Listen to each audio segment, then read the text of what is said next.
8 अगस्त 2016 रात के करीब 1:30 बजे सेलम चेन्नई एक्सप्रेस 100 किलोमीटर की स्पीड पर अंधेरे को चीरते हुए भाग रही थी। ट्रेन के एक बंद डिब्बे के ठीक ऊपर हवा के भारी शोर के बीच कुछ आवाजें आ रही थीं। अबे जल्दी कटर चला, टाइम निकलता जा रहा है। भाई ये स्टील बहुत मोटा है, हाथ कांप रहे हैं मेरे। कांपने मत दे, बस थोड़ा और। करोड़ों रुपए बस हमारे नीचे ही रखे हैं। ये लोग कोई मामूली पॉकेट मार नहीं थे। ये चलती ट्रेन की छत पर बैठकर गैस कटर से लोहे की मोटी चादर काट रहे थे। नीचे उसी कोच में करीब 342 करोड़ रुपए कैश रखा था, जिसकी रखवाली के लिए अगले ही डिब्बे में 9 हथियारबंद पुलिस वाले तैनात थे। पर उन्हें भनक तक नहीं थी कि उनके सिर के ठीक ऊपर क्या खेल चल रहा है।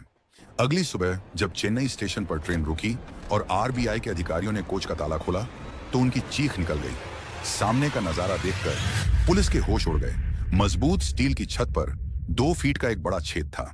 संदूक टूटे पड़े थे और नोटों की गड्डियां पूरे फर्श पर बिखरी थीं। लेकिन जैसे ही पुलिस ने जांच शुरू की, एक ऐसी बात सामने आई जिसने पूरी दुनिया को चकरा दिया। उस डिब्बे में 342 करोड़ रुपए थे, लेकिन चोर सिर्फ 5.7 करोड़ रुपए लेकर ही गायब हुए। बाकी के 336 करोड़ रुपए उन्होंने वहीं छोड़ दिए। सवाल यह था कि इतनी बड़ी रिस्क लेकर चलती ट्रेन काटकर अगर वो अंदर घुस ही गए थे तो पूरा पैसा क्यों नहीं लूटा? क्या उनसे कोई ऐसी गलती हो गई जिसने उन्हें करोड़ों रुपए छोड़ने पर मजबूर कर दिया? या फिर यह किसी ऐसी प्लानिंग का हिस्सा था जो पुलिस की सोच से भी कोसों दूर थी?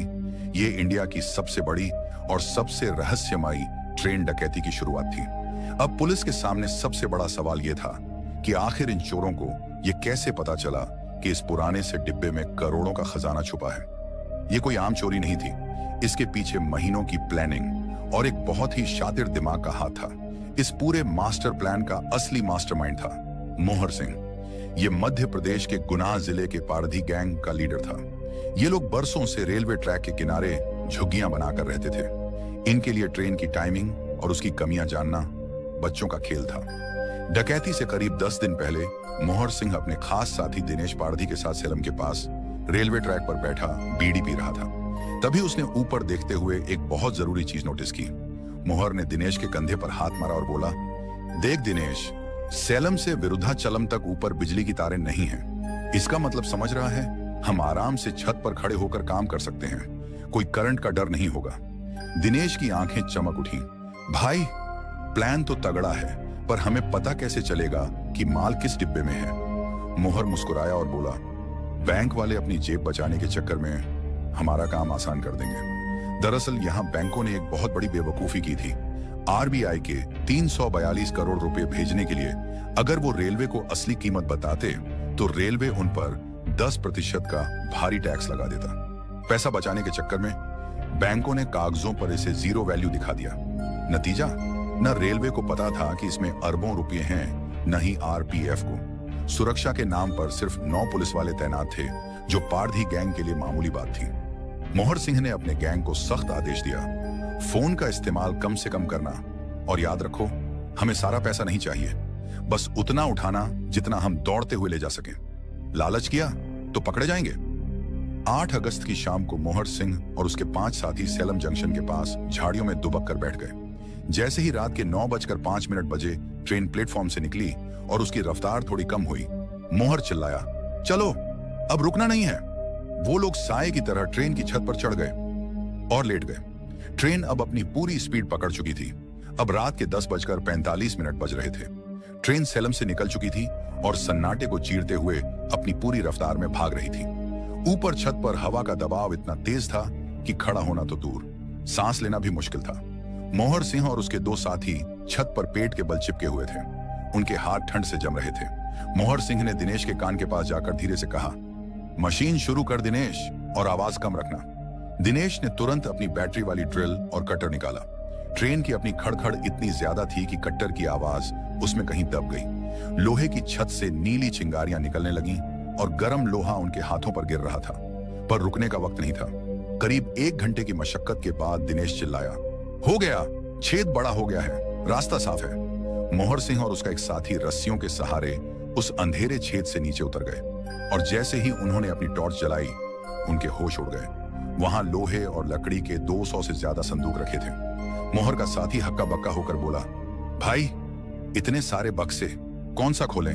मोहर ने गुस्से में कहा। सब नहीं खोल सकते, टाइम कम है। जो सामने है उसे तोड़। उन्होंने छेनी और हथौड़े से वार किया और बॉक्स नंबर 16 और 20 को फाड़ दिया। अंदर का नजारा देखकर चोरों का दिमाग चकरा गया।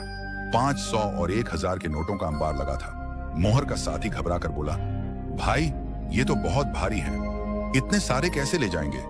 मोहर ने चिल्लाते हुए उसे डांटा, जितना उठा सकते हो उतना ही उठाओ, फालतू लालच मत कर। जान प्यारी है या पैसा? तभी ट्रेन की स्पीड कम होने लगी। विरुद्धाचलम जंक्शन पास आ रहा था, जहां ट्रेन का इंजन बदला जाना था। ऊपर छत से दिनेश जोर से फुसफुसाया, अबे जल्दी करो, इंजन बदलने वाला है, पकड़े जाएंगे। उन्होंने नोटों की गड्डियों को अपनी चादरों में बांधा और रस्सियों से उन भारी पोटलियों को ऊपर खींचा। जैसे ही ट्रेन एक मोड़ पर धीरे हुई, मोहर के साथियों ने उन पोटलियों को नीचे झाड़ियों में फेंकना शुरू कर दिया, जहां उनका ग्राउंड स्टाफ पहले से वेट कर रहा था। काम खत्म होते ही वो सब एक एक करके चलती ट्रेन से नीचे कूद गए। वो लोग करोड़ों रुपए लेकर अंधेरे में गायब हो गए और पीछे छोड़ गए वो 336 करोड़ रुपए, जिन्हें वो चाहकर भी नहीं उठा पाए थे। अब वो लोग चलती ट्रेन से कूदकर अंधेरे में गायब तो हो गए थे, पर असली खेल अभी शुरू होना बाकी था। 9 अगस्त 2016 की सुबह करीब 11 बजे, जब सलेम चेन्नई एक्सप्रेस चेन्नई एगमोर स्टेशन पर खड़ी थी, तब आरबीआई के अधिकारियों की एक टीम उस खास पार्सल वैन का ताला खोलने पहुंची। जैसे ही दरवाजा खुला, अंदर का नजारा देखकर एक अधिकारी के हाथ से फाइल गिर गई। अरे ये क्या बकवास है, सारा सामान किसने फैलाया? उसने हैरान होकर चिल्लाया। दूसरा अधिकारी डिब्बे के अंदर घुसा और उसने ऊपर की तरफ देखा, जहां से सूरज की रोशनी सीधे फर्श पर पड़ रही थी। उसने कांपती हुई उंगली से ऊपर इशारा किया और बोला, सर छत देखिए, वहां एक बड़ा सा छेद है। स्टेशन पर अफरा तफरी मच गई। कुछ ही मिनटों में पुलिस, आरपीएफ और रेलवे के बड़े बड़े अफसर मौके पर पहुंच गए। जब बैंक वालों ने संदूकों की गिनती शुरू की, तो पता चला कि चोरों ने सिर्फ 4 बक्सों के साथ छेड़छाड़ की थी। एक क्लर्क ने पसीना पोंछते हुए सीनियर अफसर को बताया, सर कुल 5.78 करोड़ रुपए गायब हैं। लेकिन पुलिस के लिए सबसे बड़ी पहेली ये थी कि जब वहां 342 करोड़ रुपए रखे थे, तो चोरों ने बाकी के 336 करोड़ को छुआ तक क्यों नहीं? क्या वो डर गए थे या उन्हें लगा कि इतना काफी है? तभी फोरेंसिक टीम वहां पहुंची। एक एक्सपर्ट ने बड़ी बारीकी से कोच के हर कोने को चेक किया और फिर अपने सीनियर ऑफिसर के पास आकर बोला, सर हमें यहाँ 4 अलग अलग लोगों के उंगलियों के निशान मिले हैं और छत के नुकीले किनारे पर खून का एक छोटा सा धब्बा भी मिला है। पुलिस को लगा कि अब तो चोर पकड़े जाएंगे, पर अफसोस वो उंगलियों के निशान देश के किसी भी क्रिमिनल रिकॉर्ड से मैच नहीं हुए। 2 साल बीत गए। पुलिस ने हजारों लोगों से पूछताछ की, पर केस में 1 इंच की भी प्रोग्रेस नहीं हुई। अखबारों में पुलिस का मजाक उड़ने लगा और ये फाइल लगभग बंद होने वाली थी। तभी इस केस की कमान सीबीसीआई डी के एक जिद्दी ऑफिसर को सौंपी गई। उन्होंने अपनी टीम को बुलाया और साफ कहा, अगर चोरों ने जमीन पर कोई सुराग नहीं छोड़ा तो हम उन्हें मोबाइल टावरों से ढूंढेंगे। उन्होंने एक बहुत ही टेढ़ा रास्ता चुना, टावर डंप डेटा। सेलम से चेन्नई के बीच 350 किलोमीटर की पटरी पर जितने भी मोबाइल टावर आते थे, उन सब का डेटा निकाला गया। ये कोई छोटा मोटा काम नहीं था। पुलिस के सामने करीब 1.15 लाख मोबाइल नंबरों का ढेर लगा था। तभी एक हवलदार ने सिर खुजलाते हुए पूछा, साहब इतने सारे नंबरों में चोर को कैसे पहचानेंगे? ये तो सुई ढूंढने जैसा है। ऑफिसर ने मुस्कुराकर जवाब दिया, हमें वो नंबर चाहिए जो सेलम स्टेशन से शुरू हुए और जैसे जैसे ट्रेन आगे बढ़ी, वो नंबर भी उसी स्पीड से अगले टावर पर एक्टिव होते गए। हफ्तों की मेहनत के बाद कंप्यूटर की स्क्रीन पर 5 से 6 ऐसे नंबर चमके जो पूरी यात्रा के दौरान ट्रेन के साथ साथ चल रहे थे। जब उन नंबरों की डिटेल निकाली गई तो टेक्निकल एनालिस्ट के चेहरे का रंग उड़ गया। उसने ऑफिसर को बताया, सर ये सारे नंबर फर्जी पते पर हैं, लेकिन इनकी लोकेशन अभी मध्य प्रदेश के गुना और रतलाम जिले में दिखा रही है। पुलिस समझ गई कि ये कोई मामूली गैंग नहीं है, ये पारधी समुदाय के वो लोग हैं जो चोरी करने में उस्ताद माने जाते हैं। लेकिन सबसे बड़ी चुनौती अभी बाकी थी। मध्य प्रदेश का वो इलाका इतना खतरनाक था कि वहां की लोकल पुलिस भी अंदर जाने से पहले 10 बार सोचती थी। और तभी तमिलनाडु पुलिस की एक स्पेशल टीम सादे कपड़ों में मध्य प्रदेश के सुनसान इलाके में रवाना हुई। उनका मुकाबला किसी आम गैंग से नहीं, बल्कि उन लोगों से था जिनके लिए चोरी एक परंपरा थी। पुलिस की टीम जब गुना जिले के पास पहुंची तो उन्हें समझ आ गया कि वर्दी पहनकर अंदर जाना अपनी मौत को दावत देना है। एक लोकल खबरी ने ऑफिसर के कान में फुसफुसाते हुए कहा, सर ये गांव नहीं, एक अभेद्य किला है। अगर हम पुलिस की गाड़ी में अंदर गए तो ये लोग हमें गांव की सीमा में घुसने से पहले ही घेर लेंगे और पत्थरों से हमला कर देंगे। पुलिस ने तुरंत अपना प्लान बदला। उन्होंने अपनी पहचान छुपाई और अनाज के व्यापारियों का भेष धरकर गांव में दाखिल होने की हिम्मत की। लेकिन जैसे ही वो अंदर पहुंचे, नजारा देखकर उनके होश उड़ गए। वहां की टूटी फूटी झोपड़ियों के बाहर अचानक से नई मोटरसाइकिलें और शहर वाली महंगी चीजें दिखने लगी थी। पर सबसे बड़ा धमाका अभी बाकी था। डकैती के ठीक 3 महीने बाद यानी 8 नवंबर 2016 की रात को प्रधानमंत्री मोदी ने टीवी पर आकर नोटबंदी का ऐलान कर दिया। 500 और 1000 के नोट अब सिर्फ कागज के रद्दी टुकड़े रह गए थे। जरा सोचिए उन चोरों पर क्या गुजरी होगी जिन्होंने अपनी जान दांव पर लगाकर 5.7 करोड़ रुपए के वही नोट लूटे थे। पुलिस की एक टीम अभी भी उन पर टेक्निकल नजर रखे हुए थी। तभी एक रिकॉर्डेड फोन कॉल में गैंग का एक सदस्य पागलों की तरह चिल्लाया, अरे भाई, ये टीवी पर क्या बोल रहा है? 500 के नोट बंद? अबे हमारा पैसा तो मिट्टी हो गया, हम बर्बाद हो गए। दूसरा चोर डर के मारे कांपते हुए बोला, चुप रह, अपनी आवाज नीची कर। अगर बैंक में ये नोट बदलने गए तो सीधा जेल की सलाखों के पीछे जाएंगे। एक काम कर, इन नोटों को जला दे, वरना पुलिस हमें ढूंढते हुए यहां तक आ जाएगी और हमें जिंदा नहीं छोड़ेगी। ये सुनकर पुलिस को पक्का यकीन हो गया कि यही वो लोग हैं जिनकी तलाश उन्हें 2 साल से थी। लेकिन पारधी गैंग को पकड़ना इतना आसान नहीं था। ये लोग पुलिस को देखते ही औरतों और बच्चों को ढाल बना लेते थे और खुद पलक झपकते ही घने जंगलों में गायब हो जाते थे। पुलिस को एक ऐसे मौके का इंतजार था जब ये लोग अपनी सेफ जोन यानी अपने गांव से बाहर निकले। अक्टूबर 2018 की एक दोपहर पुलिस को एक खुफिया जानकारी मिली कि गैंग के 2 सबसे खास सदस्य दिनेश पारधी और रोहन पारधी किसी काम से चेन्नई की तरफ जा रहे हैं। तमिलनाडु पुलिस ने तुरंत जाल बिछाया और इन दोनों को रास्ते में ही दबोच लिया। शुरुआत में तो वो मासूम बनकर मुकर गए। दिनेश ने पुलिस की आंखों में आंखें डालकर कहा, साहब, हम तो मामूली खिलौने बेचने वाले हैं, हमें क्यों पकड़ रहे हो? हमने कुछ नहीं किया। लेकिन जब पुलिस ने उनके सामने मोबाइल टावर का वो सारा कच्चा चिट्ठा रखा तो उनके चेहरे का रंग सफेद पड़ गया। रोहन ने रोते हुए पुलिस के सामने हाथ जोड़े और बोला, साहब, पैसा तो अब हमारे पास भी नहीं है। आधा तो हमने डर के मारे जला दिया और बाकी जो बचा था उसे कौड़ियों के भाव बिचौलियों को बेच दिया। हमें क्या पता था कि मोदी जी रातों रात ऐसा खेल कर देंगे। दिनेश और रोहन की गिरफ्तारी के बाद पुलिस के सामने सबसे बड़ा नाम आया, मोहर सिंह। जब पुलिस ने मोहर सिंह की कुंडली खंगाली तो उनके पैरों तले जमीन खिसक गई।